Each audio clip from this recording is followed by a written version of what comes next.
नमस्कार दोस्तों, स्वागत है एसटीजी न्यूज के चैनल में। जैसा कि आप देख सकते हैं मेरे साथ गुलफिशा यूसुफ लाइव बने हैं बिहार के पटना से। ये एक स्पोक पर्सन है, इनसे बात करूंगा। बिहार पे हम बात करने वाले हैं। बिहार में क्या आम आदमी पार्टी तीसरी पार्टी विकल्प के रूप में निकल के सामने आ रही है। जिस तरह से संजय सिंह ने फ्लाइट से 180 लोगों को, ठीक है, बिहार और यूपी वालों को घर पहुंचाया, सुरक्षित पहुंचाया।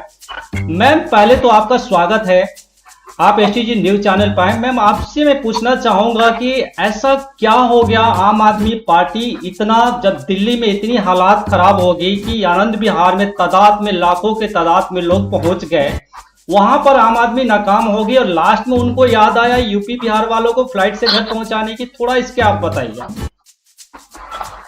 सबसे पहले तो मैं धन्यवाद करना चाहूंगा आपका और आपके न्यूज चैनल का और सारे दर्शकों का जो भी अभी हमें देखते हैं। जहां तक आपका सवाल है कि 180 मजदूरों को हमने बिहार और यूपी पहुंचाया, तो मैं थोड़ा सा करेक्शन कर देती हूँ।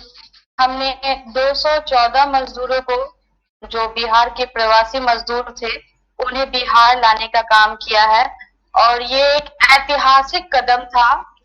बिहार के नहीं, पूरे भारत के राजनीतिक इतिहास में कि किसी सांसद ने अपनी कोटे का जो अलाउंस होता है, जो ट्रैवल के लिए उनको टिकट मिलता है, एक साल में 34 टिकट, उसको जनता के नाम कर दिया। जनता के लिए उसके दुख और दर्द को समझते हुए उन्होंने अपने उस टिकट को प्रवासी मजदूरों के लिए इस्तेमाल किया और उनको सही सलामत बिहार ला के पहुंचाया। और तो आपको, मैम आपसे मैं जानना चाहूंगा कि आपको नहीं लगा कि कुछ लेट हो गया? ये अगर पहले ही कर दी होती तो आपको वाहवाही हो जाता, आपने लास्ट में ये किया जबकि सब कुछ नॉर्मल हो रहा था। पहले तो आपको पता ही है कि लॉकडाउन अचानक से लगा दिया गया, कोई प्री प्लानिंग नहीं थी, कोई पहले से इसके बारे में कोई भी इंतजाम केंद्र सरकार के द्वारा नहीं किया गया था। और लॉकडाउन लगाने के बाद यातायात सारे बंद कर दिए गए, जितने भी विमान सेवाएं थी सारी बंद कर दी गई, तो कोई किसी के पास कोई व्यवस्था नहीं थी, कोई ऑप्शन नहीं था।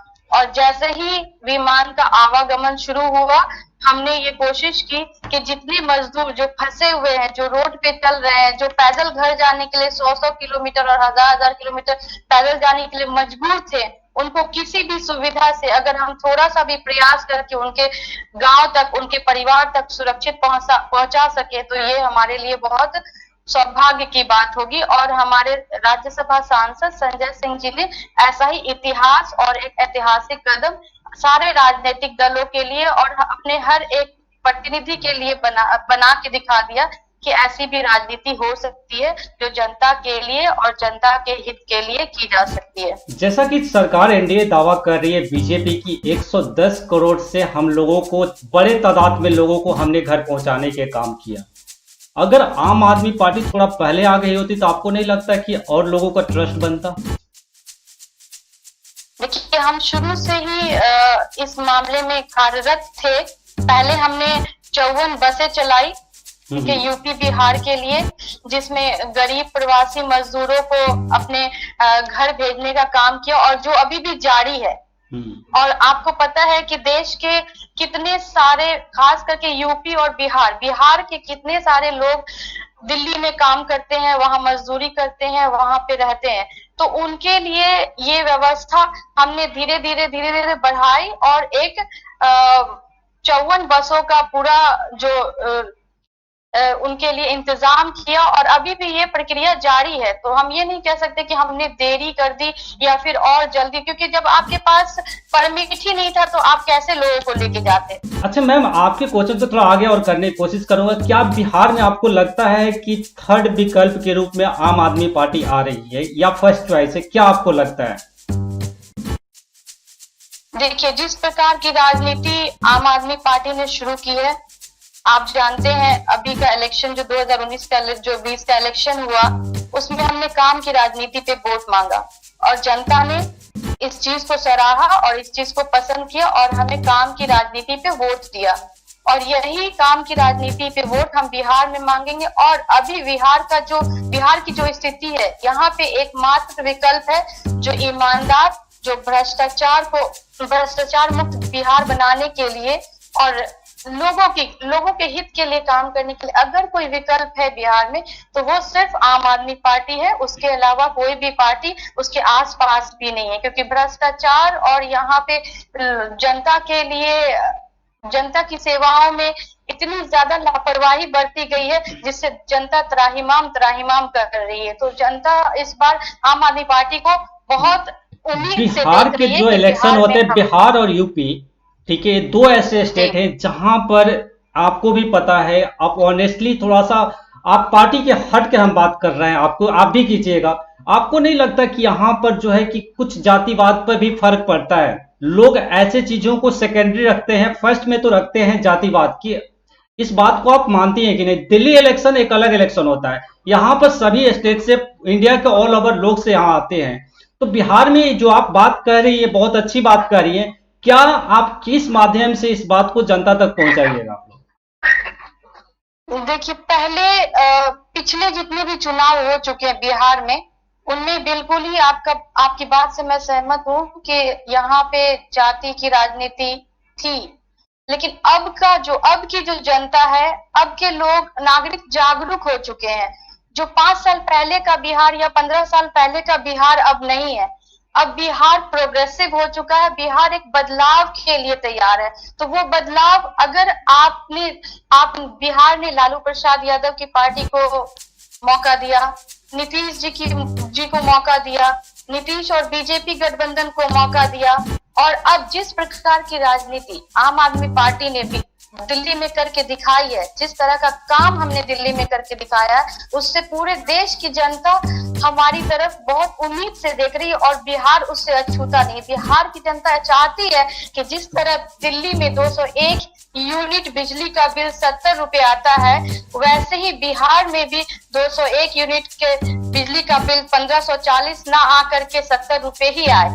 यहाँ की जनता भी फ्री, यहाँ की जनता भी स्वास्थ्य और शिक्षा के मामले में दिल्ली के जैसा ही डिमांड करती है। दिल्ली की तरह ही स्वास्थ्य की व्यवस्था होनी चाहिए। थोड़ा इसमें मैं करेक्ट करने की कोशिश करूंगा, जो दिल्ली है ये डेवलप्ड है, यहाँ पर जीडीपी है, यहाँ पर जो पैसा आता है बहुत ज्यादा आता है, 6,500 करोड़ का बजट होता है। बिहार में बहुत कम है, पर कैपिटल इंसान की भी है। तो मैडम वहां पर ये चीजें कैसे पॉसिबल है? इसलिए कि रेवेन्यू दिल्ली के बहुत ज्यादा है। तो आपको लगता है कि जो फ्री का मॉडल जो दिल्ली में दिया जा रहा है, क्या वो बिहार में सक्सेसफुल होगा? देखिए, दिल्ली में फ्री का मॉडल उसको नहीं कहना चाहिए, वो जनता का ही पैसा है जो जनता के ऊपर खर्च किया जा रहा है। इसलिए कि यहाँ पर इंडस्ट्री है, बहुत टैक्सेस के पैसे बहुत आते हैं, इसलिए कि वहां पर देखिए, वहां पर कुछ भी नहीं है, इंडस्ट्री भी नहीं है। जो भी रेवेन्यू आता था वाइन से, उसको भी बंद कर दिया गया, जो कि 4,000 करोड़ वहां से भी आता था। तो बिहार में सिर्फ एग्रीकल्चर है, छोटे मोटे जो लघु उद्योग है। तो क्या इससे विकास हो पाएगा? आपको लगता है कि कुछ और करने की जरूरत है? देखिए, बिहार में विकास के मुद्दे पे अगर बात करें आप तो बहुत ज्यादा पीछे है। और जहां तक आप बात करें जीडीपी की, कि बिहार की जीडीपी और दिल्ली की जीडीपी बहुत अंतर है, तो बिल्कुल अंतर है। लेकिन जितना समय बिहार सरकार को दिया गया है, ये 15 साल जो नीतीश सरकार ने यहाँ पे काम किया, अगर ये समय ना मिलके भी आम आदमी पार्टी को 5 वर्ष का ही समय दे दिया जाए बिहार में, तो यहाँ का कायाकल्प हो जाएगा। और जहां तक रही बात यूनिट बिजली की और पानी की, तो ये फ्री नहीं है, क्योंकि दिल्ली में भ्रष्टाचार नहीं है, इसलिए वहां पे हम ये योगदान दे पा रहे हैं, अपने नागरिकों को ये सुविधा दे पा रहे हैं। यहाँ भी बिहार में भी आम आदमी पार्टी की सरकार आएगी, भ्रष्टाचार खत्म होगा और सारे टैक्सेस टाइम पे आएंगे, और बिल्कुल नई इंडस्ट्री की लगाने की जरूरत है, उस पर भी काम किया जाएगा। वो अछूता नहीं है, उसके बिना हम आगे बढ़ नहीं सकते। तो रोजगार सृजन और नए नए उद्योग का तो सृजन करना ही होगा। और उसके लिए आगे आने के बाद पार्टी डिसाइड करेगी कि क्या कैसे करना है। मैम, आप एक बात बताइए, इतने सालों से आपने हिस्ट्री पढ़ी है, आप शायद आईएएस की तैयारी भी कर रही हैं, तो आप एक बात बताइए, ऐसा क्या रहा कि बिहार के अभी तक विकास नहीं हुआ? क्या उसमें कहीं जंगल राज रहा, या फिर इसमें आजादी के बाद यहाँ पर अगर देखें तो इस स्टेट का कभी विकास नहीं हुआ है? अगर आप ग्राफ देखिएगा तो हमेशा से नीचे रहा। आपकी हिस्ट्री और आपकी नॉलेज क्या कहती है? देखिए, बिहार एक समय था जब देश में मार्गदर्शक के रूप में देखा जाता था। एक नालंदा विश्वविद्यालय आपको याद होगा, जो बिल्कुल। इतिहास में अभी भी उसका नाम सुनहरे अक्षरों में लिखा हुआ है। तो ये सब चीजें बिहार के यहाँ से इतिहास को बड़े बड़े बहुत लोग निकले, प्रखर बुद्ध बनाती है। निकले, महावीर अभी निकले, अभी महावीर निकले, जी चंद्रगुप्त अब निकले, चाणक्य निकले, बहुत मतलब यहाँ पर जी वीरों की जी धरती रही है। लेकिन ऐसा क्या हुआ कि इस यहाँ पे राजेंद्र प्रसाद यहीं से निकले, ऐसा क्या हो गया कि आपका क्या कहता है एक्सपीरियंस, ऐसा क्या हो गया यहाँ पर कि विकास नहीं हो पाया? देखिए, विकास करने के लिए सबसे पहली चीज जो चाहिए होती है वो है इच्छा शक्ति। ठीक है, तो इच्छा शक्ति अगर आप में है, आप अगर बदलाव लाना चाहते, बदलाव ही नहीं, मैं इसको सही कर दूं, अगर आप सकारात्मक बदलाव लाना चाहते हैं तो आपको कोई भी ताकत नहीं रोक सकती है। हम एक समय में देश गुलाम था, हम गुलाम थे, आज हम आजाद देश है, और आज हम आने वाले कुछ सालों में हम ये उम्मीद करते हैं कि हमारा देश प्रगतिशील से निकल के हम डेवलप्ड कंट्री में गिने जाए। तो ये इच्छा शक्ति है जो इतने सालों से काम करने का जो रिजल्ट है। तो बिहार की जो राजनीति रही है वो सिर्फ भ्रष्टाचार से भरी हुई थी, जिसमें जनता का कोई ध्यान नहीं दिया गया, जनता की जरूरतों को कभी अंगीकृत ही नहीं किया गया, और जो भी वादे रहे सरकार के वो सारे किताबी रहे। कोई भी वादा ऐसा नहीं था जो आपको सड़क पे जनता के जीवन में या इस बिहार राज्य के अंतिम नागरिक के जीवन में कोई परिवर्तन ला सके। तो मैम बहुत अगर इस पे आपकी काम करने सरकार की आती जरूरत है है। तो वो कौन सा चीज पहले आप बिहार में करना चाहेंगे? इसलिए कि दिल्ली और बिहार में जमीन आसमान का फर्क है। आपको पहला क्या वहां प्रॉब्लम दिखती है कि जिसको सुधार करने की जरूरत है? बिहार की अगर आप बात करें तो सबसे पहले यहाँ पे तो एक मुद्दा तो हो नहीं सकता है, क्योंकि बिहार की स्थिति बहुत ही जर्जर हो चुकी है। वही वही। इसको नए तरीके से इसको बनाना होगा, नए तरीके से सृजन करना होगा, एक नवनिर्मित और एक पारदर्शी और एक भ्रष्टाचार मुक्त बिहार की कल्पना हम करेंगे, जिसमें सबसे पहले अगर कोई मुद्दा होगा तो वो शिक्षा, स्वास्थ्य, लोगों के। ठीक है मैम आप कंटिन्यू कीजिए आगे। शिक्षा, स्वास्थ्य, यहाँ पे जो भ्रष्टाचार है हर एक विभाग में, हर एक प्रक्रिया में, चाहे वो स्कूल ले लीजिए आप, स्कूल में गरीब बच्चों के जो स्कूल होते हैं वहां की स्थिति आप देख लीजिए, सरकारी स्कूल की स्थिति देख लीजिए आप, जो राशन मिलता है यहाँ पे लोगों को, उसमें आप देख लीजिए कितने लोग हैं जिनके पास राशन कार्ड नहीं है अभी तक गरीबों के लिए। तो ऐसे बहुत सारे, पानी का जो मुद्दा है यहाँ पे, जब पानी की यहाँ पे बात करती है, जब पानी के एक सेकंड किसानों का करेक्ट करना जो चाहूंगा, पानी की जब बात करते हैं तो जल नल पे जो नीतीश सरकार है 25 करोड़ बोल रही है कि हमने लोगों तक फायदा पहुंचाया है, और दावा कर रही है कि शरीर के अंदर 2/3 पानी होता है। अगर पानी की समस्या ठीक होती है तो स्वच्छ होंगे, अच्छा शरीर रहेगा। क्या आप मानती हैं कि ये सक्सेसफुल योजना रहा जल नल? देखिए, वैसे तो बिहार सरकार, नीतीश सरकार ने 5 वर्षों में और गत 15 वर्षों में बहुत सारे वादे किए, जिसमें आप हर घर जल नल की बात कर रहे हैं, जो उनके 7 निश्चय में से एक था।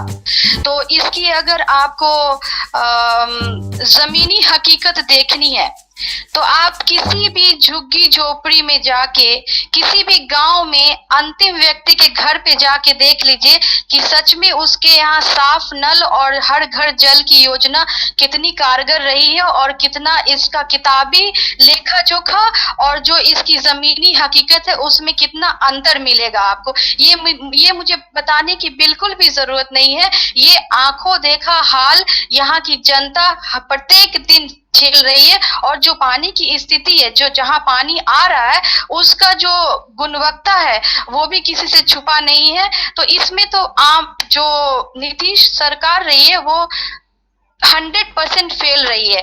एक अंतिम व्यक्ति तक हर घर जल योजना नाकाम योजना साबित हो चुकी है। बिल्कुल सही कह रही है मैम। मैम आप आइए, बहुत मतलब आपने जो टाइम निकाला, ये मैं जानता हूँ कि ये 10-15 मिनट की बहस की बातें नहीं है। आपने अपनी बातें रखी, करेक्ट बातें रखी है, जो आपने मुद्दा रखा है ये बिल्कुल सच्चाई है। अगर ये बात जनता समझ जाती है तो जनता के लिए भला होगा। जब भी आपके एमएलए सांसद आते हैं, कम से कम जो मैडम ने कहा स्वास्थ्य के बारे में, एजुकेशन के बारे में, ये जरूर क्वेश्चन पूछा कीजिए कि आपने 30 सालों में क्या क्या, चाहे किसकी भी सरकार हो, चाहे वो किसी भी एनडीए की हो, या फिर लालू जी की हो, या फिर कोई भी पार्टी हो, मैं नाम नहीं लेना चाहूंगा, लेकिन जो भी आए विकास के मुद्दे पर काम करे, ये सबसे अच्छी बात निकल के सामने आई। और आम आदमी पार्टी हमेशा विकास पे ही, चाहे दिल्ली मॉडल हो, चाहे वो कहीं भी है, हमने यही देखा है कि विकास के मुद्दे पर वो हमेशा रही। जहां तक बात करें दिल्ली की, तो एजुकेशन को अच्छा किया, हेल्थ को अच्छा किया। होप कि ये भी अच्छा हो जाए। मैडम, आप आई एसटीजी न्यूज चैनल पर आपने अपने टाइम दिया। मैं जानता हूं कि टाइम बहुत कम है, ये बहस बहुत लंबी हो सकती है, मैं लेकिन अंतिम में बस एक बात कहना चाहूंगी। हम्म, अंतिम में बस एक बात कहना चाहूंगी कि बिहार की जनता अब धर्म और जाति की राजनीति से उब चुकी है। इससे बिहार की जनता बहुत ऊपर उठ चुकी है, उब चुकी है और देख चुकी है, सबको मौका दे के देख चुकी है। अब बिहार में केवल एकमात्र विकल्प है और वो है आम आदमी पार्टी। इसमें कोई दो राय नहीं है। यही बोल के मैं अपनी बात को संपन्न करूंगी। लेकिन नेटवर्क धन्यवाद। थोड़ी सी, आपको नहीं लगता मैम कि नेटवर्क आपकी थोड़ी वहां वीक है? वीक नेटवर्क की मैं बात करूं कि उस टाइप से आप लोगों को चीजें नहीं फैलती, जैसे कि एनडीए की हो गई, आरजेडी की हो गई, लालू की होगी। सोशल मीडिया बहुत एक्टिव है, लोगों तक आवाज पहुंचती है। आपका वहां पर ये सच्चाई है। मैं किसी से, अगर आप बच्चे से पूछें तो लालू की पार्टी को जानता है, नीतीश की पार्टी को जानता, आम आदमी पार्टी को तो दिल्ली को छोड़कर वहां जानते भी नहीं। इस बात को आप मानती हैं देखिए कि कहीं ना कहीं अभी देखिए प्रचार की जरूरत है, अगर आवाज अगर पहुंचाने की पैसे जरूरत है। खर्च करने की हम्म। अगर पैसे खर्च करने की राजनीति की आप बात कर रहे हैं, तो ये बात सच है कि आम आदमी पार्टी गरीबों की पार्टी है और आम लोगों की पार्टी है। हम पैसे खर्च नहीं कर सकते, लेकिन जहां तक बात रही जनता की सेवा की, तो इसके लिए हर एक जिले में हमारी इकाई बन चुकी है और हमारा संगठन बिहार में बहुत मजबूत हो चुका है और वो आने वाले आगामी विधानसभा चुनाव में वो दिख जाएगा। मैम आपने टाइम निकाला, ठीक है, इसके लिए आपका बहुत धन्यवाद। Thank you so much. ठीक है मैम। आपका बहुत बहुत धन्यवाद और आशा करते हैं कि बिहार की जनता तक ये बात पहुंचे और सब कुछ आने वाले समय में शुभ और मंगल हो और कोरोना से हमारे देश में जो महामारी फैली है उससे हम जल्द से जल्द निजात पाले, उस पे हम सफलता पाले। ठीक है, थैंक यू सो मच।